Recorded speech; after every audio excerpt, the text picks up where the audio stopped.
Long ago, Tortoise was not the slow and crack-shelled creature we know today. His shell was smooth, strong, and beautiful, gleaming like polished stone. He was also known for his cleverness, but most of all for his greed. One year, a great famine swept across the land. The rivers dried up, the trees bore no fruit, and the animals of the savanna grew weak with hunger. But far above in the sky, the birds held a grand feast in the clouds. They had been invited by the Sky King himself, and they would eat until their bellies were full. Tortoise, upon hearing this, hatched a plan. He had no wings, but he had words as sweet as honey. He went to the birds and said, "My dear feathered friends, I am one of you. Have you not heard? I am wise, and wisdom is like wings. It lifts the soul. You cannot leave me behind." The birds murmured among themselves. "Tortoise is clever, but he is also selfish," said the sparrow. "We must be careful." But Tortoise, sensing their doubt, quickly added, "You must all give me a feather from your wings. If you do, I will stitch them together and fly with you to the feast. And when we arrive, I will use my great wisdom to speak on our behalf, so that we may be honored before the Sky King." Reluctantly, the birds agreed. Each plucked a feather and gave it to Tortoise. With the feathers, he made himself a pair of wings, and when the time came, he soared into the sky alongside them, his new wings shimmering in the sunlight. But the animals below, watching him disappear into the clouds, sensed trouble ahead. The journey to the Sky Kingdom was long, but at last the birds and Tortoise arrived.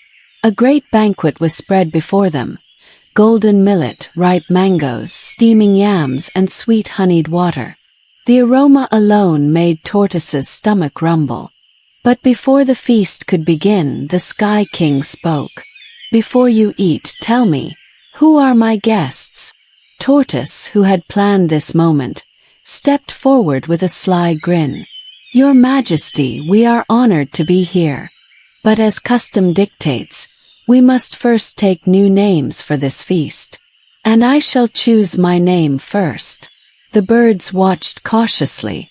"My name shall be All of You." The Sky King, unaware of Tortoise's trickery, nodded. "Very well, all of you. And what shall your friends be called?" Tortoise turned to the birds. "They will choose after we have eaten." The Sky King clapped his hands. "Let the feast begin." Tortoise, using his cunning, took the first bite. Then another. Then another. The birds, thinking the food was being shared with everyone, waited for their turn. But soon they realized something was wrong. Tortoise devoured everything. Every yam, every grain, every drop of honeyed water. And when the birds protested, he smirked. "But the feast was prepared for all of you. And that is my name." The birds fumed with rage. Their feathers ruffled. Their beaks snapped in frustration. But Tortoise only laughed, his belly full and satisfied. The feast was over, and Tortoise, heavy with food, was ready to return to the earth below. "Now, my friends," he said smugly, "it is time to fly home." But the birds had not forgotten his trickery. One by one, they plucked back the feathers they had given him. "You are not one of us," said the sparrow. "Fly home on your own, wise one." Tortoise's eyes widened in horror. He looked down. The earth was far, far below. Without wings, he had no way to return. "Please," he begged, "tell my wife to spread soft leaves on the ground so I may land safely." The birds, still angry, agreed. But when they reached Tortoise's wife, they changed the message. Instead of leaves, they told her to place hard stones outside their home. When Tortoise, thinking the ground was soft, let himself drop from the sky, he plummeted fast and hard. The wind rushed past Tortoise's ears as he fell. He flailed his legs, trying to slow himself, But there was nothing to hold on to. The sky blurred into the earth, and then, crack, Tortoise smashed into the ground. His once smooth, perfect shell shattered into jagged pieces. His legs ached and his head throbbed. He groaned in pain, feeling the sharp cracks that now ran all over his body. His wife gasped and rushed to him. "What happened?" she cried. Tortoise could barely lift his head. "The birds, they tricked me." His wife frowned. "No, husband. You tricked them first." Tortoise said nothing. He knew she was right. Days passed before Tortoise could move again.